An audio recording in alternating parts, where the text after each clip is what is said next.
به مردم، به این یهودی‌ها که در ایران هستن کسی حق نداره تعرض بکنن.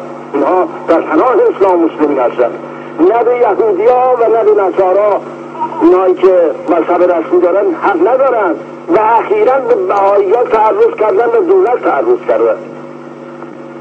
اینها یه نظر شیطنت دارن، به این نظر شیطنت اینها اعتنا نکنن مسلمین.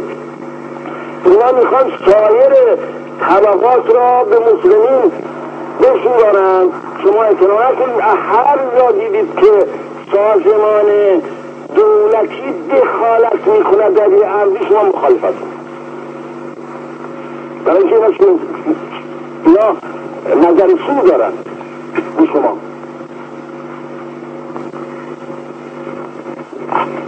اسرائیلی اگر آمد در ایران و خواست نفت را چیز کند، بر همه مسلمان ها واجب است که اینها را بیرون کنند و بکشن همشون.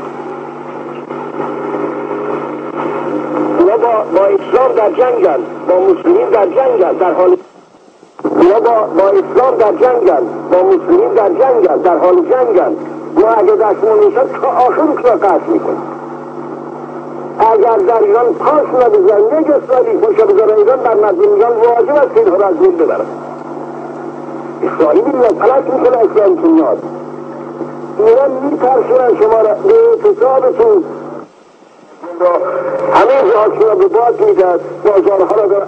اگر آقایون مشهد یا سایر جاها اعتصاب کردن و رفتن اونجا نشستن و گفتن تا این بچه از بین نرد ما از اینجا پا نمیشیم، این حرف غیر منطقی است. شما میگید که نخیر، شما برید همه از سر جای خودتون بشینید و تماشا کنید و چماق به دستا بیاند و بزنند و بکشند و چه، و شما هیچ حرف نزنید.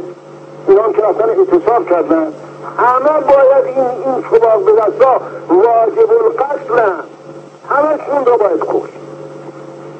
هر کسی ایراد کند این چماق به دستایی که مفسد فی الارض هستن و در زمین دارن فساد میکنن، هر که یکی از اینا پیدا کرد بکشه برو.